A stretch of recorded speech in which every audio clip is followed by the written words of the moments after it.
Boa noite, bem-vindos ao Jornal do Rio. Esses são os principais assuntos do dia.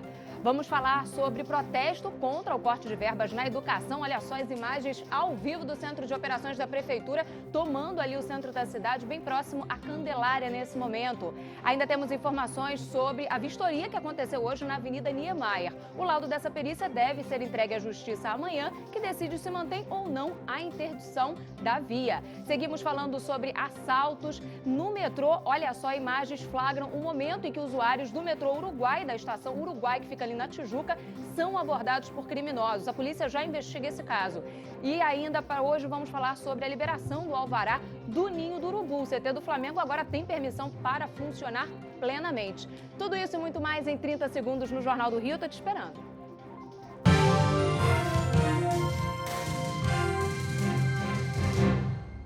Estamos de volta com o Jornal do Rio. Já temos informação ao vivo sobre o ato contra os cortes do governo federal na área da educação. César Cavalcante está no centro do Rio e tem informações para a gente sobre as interdições e sobre esse protesto. Boa noite para você, César.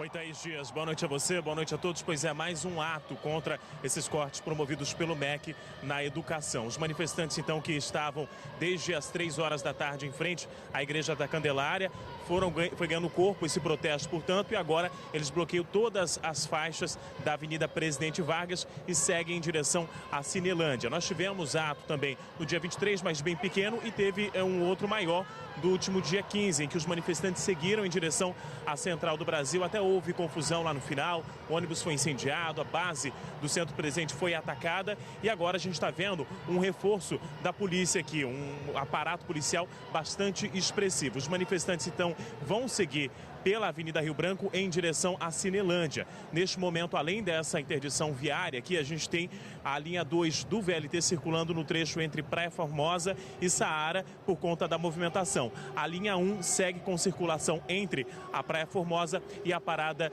dos Museus. Esse ato, então, ele foi ganhando corpo. A gente vê até que papel picado foi jogado aqui no chão pelos manifestantes. O ato, ele segue pacífico e a CTB, uma das entidades que promove esse ato aqui, informou que são cerca de 30 mil pessoas participando desse ato hoje aqui no Rio de Janeiro. Thaís. Obrigada, César. Qualquer novidade, só entrar em contato com a gente para mais informações. A gente lembra que esse ato está se repetindo em outras capitais brasileiras. Seguimos agora falando sobre a vistoria que aconteceu hoje na Avenida Niemeyer. A Justiça tinha dado um prazo de 72 horas. Hoje, representantes do Ministério Público e também da GEO Rio se reuniram por lá, percorreram toda a extensão da via para analisar se há risco ou não para as pessoas que seguem ali na região. Esse laudo deve ser entregue amanhã à Justiça, que vai determinar se a situação aí já está viável, se já pode ser reaberta a Niemeyer ou não. Olha os detalhes agora na reportagem. A equipe, formada por um perito judicial e 2 geólogos, percorreu a encosta da Avenida Niemeyer durante a manhã. Eles estiveram no trecho que deslizou 2 vezes nos últimos meses. No local é possível ver grandes pedras. Técnicos da GEO Rio acompanharam a vistoria, que durou cerca de 3 horas. O prazo para a entrega do relatório à Justiça é até esta sexta-feira. Os integrantes do grupo utilizaram um drone para fazer imagens aéreas de toda a região e reuniram material fotográfico que será anexado ao documento. Os peritos não deram detalhes do que encontraram por lá, mas admitiram que existe um conjunto de instabilidades que precisa ser analisado. Somente após a entrega do laudo, a Justiça vai definir se libera ou não o tráfego de veículos. Até lá, os carros seguem dando meia volta. Nesta quinta-feira, operários continuaram os trabalhos de contenção. Os moradores do Morro do Vidigal, mais afetados pela interdição, precisam caminhar cerca de 1,5 km até o Leblon para conseguir condução. A gente desce de moto do morro, aí chega no pé do morro, a gente pega uma van até chegar na Bartolomeu, que é a estação do metrô. A gente praticamente está pagando para ir trabalhar, né? Vamos falar agora sobre violência aqui no Jornal do Rio, isso porque uma vítima de bala perdida na Cidade de Deus aguarda agora com os seus familiares, na verdade, os familiares dessa vítima aguardam agora condições para conseguir enterrar, eles não têm dinheiro para enterrar essa vítima dessa bala perdida. No local aconteceu uma operação da Polícia Militar para combater o tráfico de drogas. Agora, hoje, também teve uma nova ação no local e a gente traz um resumo dessa história para você agora. No IML, a dor de uma mãe desesperada, sem chão. O filho Rodolfo Marques Caetano, de 33 anos, morreu vítima de uma bala perdida na manhã de ontem, na Cidade de Deus, na zona oeste do Rio. Quando foi atingido, o Batalhão de Operações Especiais fazia uma operação de combate ao tráfico de drogas na comunidade. Ele chegou a ser levado com vida pela família para o Hospital Lourenço Jorge, mas não resistiu. Nem todos que moram na comunidade é bandido. Tem trabalhador, gente. Tem que saber entrar, tem que saber... Ai, não aguento mais.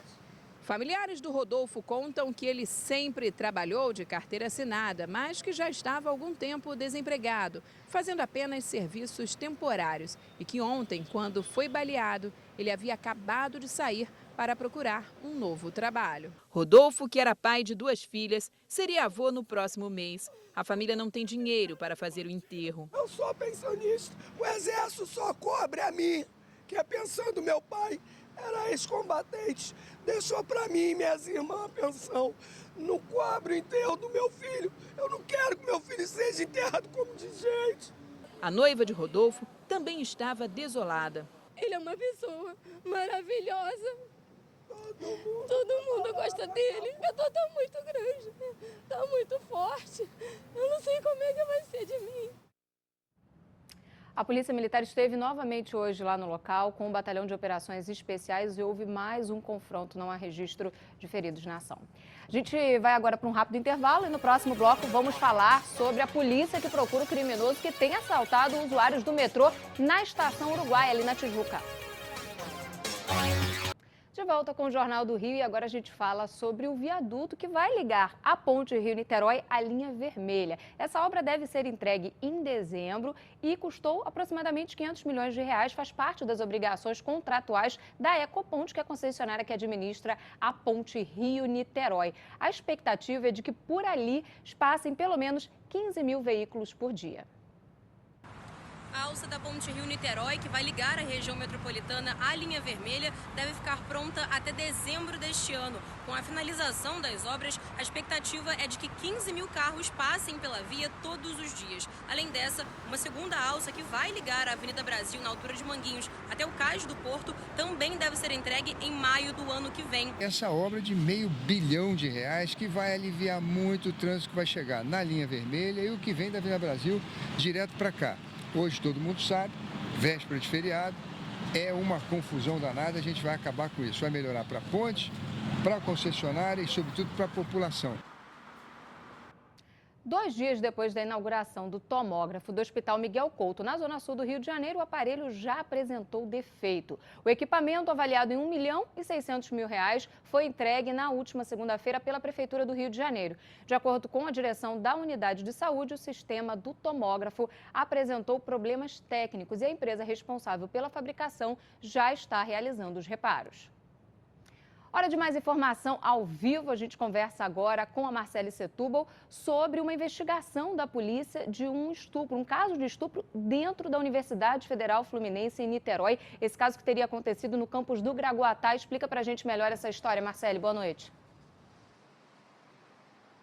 Boa noite, Thaís. Boa noite a todos. A Delegacia Especial de Atendimento à Mulher está investigando esse caso, analisando imagens de câmeras de segurança do campus que fica em Niterói, na região metropolitana do Rio de Janeiro, e também ouvindo testemunhas e funcionários da Universidade Federal Fluminense. Esse caso veio à tona depois que alunos da UF postaram nas redes sociais esse caso, essa história de que uma aluna teria sido abusada sexualmente dentro do banheiro da universidade. Os agentes da Polícia Civil estão ouvindo aí as pessoas que tiveram contato aí com essa jovem e a UF informou que a vítima já foi acolhida no programa de atendimento às vítimas de violência do Hospital Antônio Pedro, que é o hospital universitário da UF, e informou também que está auxiliando a jovem e também aos familiares. Thaís. Obrigada, Marcele, pela sua informação. A gente segue falando sobre casos de violência. Agora, esse caso que acontece na Tijuca. Vários casos, na verdade, isso porque a polícia tenta identificar os suspeitos de praticar uma sucessão de assaltos nos usuários aos usuários da estação de metrô da Tijuca, a estação Uruguai. Nas imagens gravadas pelas câmeras de segurança do metrô, é possível ver a abordagem do bandido. Armado, ele desce as escadas de acesso ao metrô, se passando por usuário e anuncia o assalto. Depois de pegar os pertences, vai embora e espera do lado de fora para roubar outros passageiros. Na última segunda-feira, o criminoso fez 3 vítimas. Em um dos casos, um grupo de pessoas percebe a ação e corre para não ser assaltado. Quem precisa usar a estação todos os dias está com medo. Sempre tive medo, já fui assaltada aqui várias vezes. O jeito é andar com pouco dinheiro, mal arrumada, né? Para que o pouco que eu tenho, a pessoa, o humilhante, né, não leve, né? Em nota, o Metrô Rio informou que os agentes da concessionária prestaram auxílio às vítimas e uma delas, inclusive, chegou a registrar queixa na delegacia da Tijuca. Por conta dos assaltos que acontecem a qualquer hora do dia, a Polícia Militar reforçou a segurança nos principais acessos à estação. A Polícia Civil já identificou um suspeito. A delegada responsável pelo caso agora pede que as vítimas compareçam à delegacia para fazer o reconhecimento do autor. Agora a gente faz uma pausa, vai para um rápido intervalo e daqui a pouquinho a gente volta para falar sobre o Ninho do Urubu, o centro de treinamento do Flamengo, que recebeu agora o alvará definitivo da Prefeitura. Estamos de volta com o Jornal do Rio, hora de mais informação ao vivo, chegando com a Marcele Setúbal para falar de uma operação da Polícia Civil de combate ao roubo e furto de veículos aqui na capital e também na Baixada Fluminense. Conta pra gente o balanço dessa ação, Marcele. Olha, Thaís, uma pessoa morreu e 7 pessoas foram presas nessa operação que foi coordenada pela Delegacia de Roubos e Furtos de Automóveis. Essa operação que aconteceu no Parque Floresta, em Belfor Roxo, na Baixada Fluminense, acabou prendendo aí esse grupo, desarticulando essa quadrilha. E essa ação, Thaís, visava cumprir 6 mandados de prisão e também outros 10 de busca e apreensão contra aí esse grupo que atuava nesses roubos de veículos aqui na capital e também na região da Baixada Fluminense, e atuava também na receptação, clonagem e desmanche desses veículos. Nessa ação, 17 veículos foram recuperados e um fuzil foi apreendido aí pelos agentes da Polícia Civil. Thaís. Obrigada, Marcele, pela sua informação, mas a gente segue por aqui trazendo informação de prestação de serviço para você que acompanha o Jornal do Rio. Isso porque estabelecimentos coletivos são proibidos por lei desde o início do mês de cobrarem pelo uso do banheiro. Mas não é isso que a gente tem visto, não. Há ainda alguns espaços que estão burlando essa determinação e você acompanha agora os seus direitos. Desde o dia 3 de maio, a Lei 8.388, publicada no Diário Oficial, determina que é proibida a cobrança pelo uso do banheiro em centros comerciais, galerias, supermercados, shoppings e em outros estabelecimentos coletivos. Porém, alguns locais ainda continuam cobrando a taxa, como na Central do Brasil. É uma coisa que eu acho que não devia cobrar, mas hoje em dia tudo é você paga em tudo. Mas tem gente que desiste e acaba indo embora. Ainda está um preço altíssimo, R$2,50, não tem como. Por ser supervia, eu pensei que era público, era de graça. Em alguns casos, o valor cobrado pode chegar a R$5. Foi este o preço que o corretor de imóveis Magno precisou pagar para usar o banheiro de um bar no Terminal Menezes Cortes, conhecido como edifício garagem. Mesmo se eu consumisse, eu tinha que pagar o banheiro. Né? Olhei, fui lá, realmente, o banheiro dentro do Menezes Cortes, você paga R$5, cara. R$5 para poder usar. É um absurdo que você tem que pagar R$5 para usar um banheiro. Especialistas afirmam que os estabelecimentos comerciais que ainda fazem a cobrança indevida devem ser punidos e reforçam que os usuários podem denunciar aos órgãos competentes. Porém, o professor de Direito diz que a lei ainda precisa de reformulações, já que muitas coisas não ficaram esclarecidas. Quem vai fiscalizar? Onde as pessoas poderão denunciar essa prática de cobrança ilegal de pagamento de uso pelo banheiro público? Terceiro, qual é a pena? E agora a gente vai falar sobre o Ninho do Urubu. O Flamengo recebeu o alvará definitivo da Prefeitura do Rio de Janeiro. A gente reforça, que o clube sofreu com problemas ao longo dos últimos meses, isso porque um incêndio acabou ressaltando vários problemas de legalização para o uso do espaço. Esse incêndio aconteceu em fevereiro e deixou 10 jovens mortos. Para explicar para a gente a situação sobre a legalização do espaço, a gente chama agora ao vivo a Natasha Franco, que tem todos os detalhes. Natasha, boa noite para você.